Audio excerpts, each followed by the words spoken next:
ইমাম মাহদী আলাইহিস সালামের আগমন এটা কিয়ামতের বড় আলামতের প্রথম আলামত। ইমাম মাহদীর সাথে হযরত ঈসার দেখা হবে কোথায়? মসজিদে আকসাতে।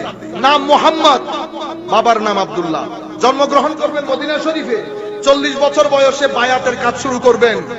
মাকাম ইব্রাহিম এবং হাজরে আসওয়াদের মাঝখানে উনি 40 বছর বয়সে বায়াতের কাজ শুরু করবেন। প্রথমে পৃথিবীর 7 জন বড় আলেম ওনার হাতে বায়াত গ্রহণ করবেন। অতঃপর একটা নির্দিষ্ট সংখ্যা, সেটা প্রায় 100 জনের মতো পৃথিবীর বাছা বাছা মানুষ, শক্তিশালী মানুষ ওনার হাতে বায়াত গ্রহণ করবেন। উনি অতঃপর মসজিদে আকসার মধ্যে ফজরের নামাজের ইমামতিতে দাঁড়াবেন। সেই জায়গার মধ্যে হযরত ঈসার আগমন হবে। হযরত ঈসা আলাইহিস সালামকে দেখে উনি চেষ্টা করবেন হযরত ঈসার জন্য ইমামতির জায়গা ছেড়ে দিতে। পিছনে আসার সময় হযরত ঈসা আলাইহিস সালাম বলবেন, যিনি কওমের ইমাম ওনার উচিত ইমামতি করা, তুমি ইমামতি করো। হযরতে ঈসা আলাইহিস সালাম ইমাম মাহদীর ইমামতিতে ফজরের নামাজ আদায় করবেন। ফজরের নামাজ আদায় হওয়ার পরে পিছন দিক থেকে হঠাৎ করে একটা দরজা খুলবে। সেই দরজার মধ্যে দাজ্জাল, কে? দাজ্জাল। দাজ্জাল দরজা খোলার সাথে সাথে 30,000 ইহুদি নিয়ে দাজ্জাল দাঁড়িয়ে থাকবে। হযরত ইমাম মাহদী এবং হযরত ঈসা আলাইহিস সালাম ইনারা বিশাল সৈন্যবাহিনী নিয়ে বাবে লুত নামক জায়গায় যুদ্ধ করে দাজ্জালকে হত্যা করবে। মসজিদে আকসা বিজিত হবে।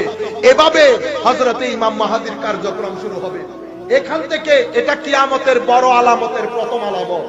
এরপরে সাথে সাথে ইয়াজুজ এবং মাজুজ বের হবে।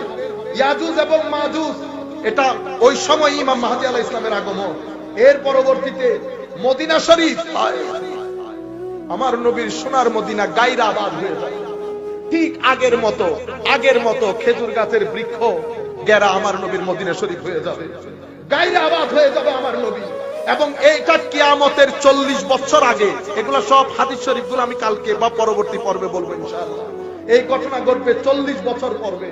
অতঃপর কাবা শরীফ ধ্বংস হবে। পশ্চিম দিক থেকে সূর্য উদয় হবে। পশ্চিম দিক থেকে সূর্য উদয় হওয়ার আগের রাত অনেক লম্বা হবে। রাত ফুরাবে না। মানুষ দান করট বাম পাশ করবে, রাত ফুরাবে না। সকাল হতে হতে সূর্য পশ্চিম দিক থেকে উদিত হবে। হাফ ডে পরে সূর্য আবার ডুবে যাবে। এরপরে একটা বড় প্রাণী বের হবে। অতঃপর ধোঁয়াতে পুরা পৃথিবী ছেয়ে যাবে। এই ধোঁয়া পৃথিবীতে প্রায় 40 দিন থাকবে। অতঃপর একটা খুশবুদার হাওয়া পৃথিবীর মধ্যে প্রবাহিত হবে। এই খুশবুদার হাওয়ার কারণে সমস্ত মুমিন যারা আল্লাহর মানে মুসলমান মুমিন তারা সবাই ইন্তেকাল করবেন। কোরআনের নুসখা থেকে কোরআনের হরফগুলো উঠে যাবে। ইয়েমেনের হাদরামাউত থেকে একটা আগুন বের হবে। সেই আগুন পুরো পৃথিবীর মানুষকে হাসরের ময়দানে নিয়ে যাবে। হাসরের ময়দানে নিয়ে যাওয়ার পরে কিয়ামত সংগঠিত হবে। এই 10টা আলামত হযরত ইমাম মাহদীর মাধ্যমে শুরু হবে। এটা কিয়ামতের বড় আলামত, কিয়ামতের বড় আলামত। সুতরাং কেউ যদি মাহদী দাবি করে অবশ্যই তাকে হযরত ঈসা আলাইহিস সালামকে সেটা বলতে হবে। সেই যুগের দাজ্জালকেও চিনাইতে হবে। 3টা জিনিস একসাথে উঠবে। আমি যেটা বিনয়ের সাথে যারা যেখান থেকে বসে আমাকে শুনছেন আল্লাহর ওয়াস্তে বলবো, আপনারা এই জিনিসগুলা, এই মাসলা মাসাইল, এই ধরনের কথাবার্তাগুলা নিয়ে ইমোশন দিয়ে মানুষের সাথে খেলবেন না। আমার নবী প্রত্যেক কিছু দুধ কা দুধ পানি কা পানি করে গেছেন। কোন কিছুর ক্ষেত্রে আমার নবী উম্মতকে কনফিউজ রেখে যান নাই।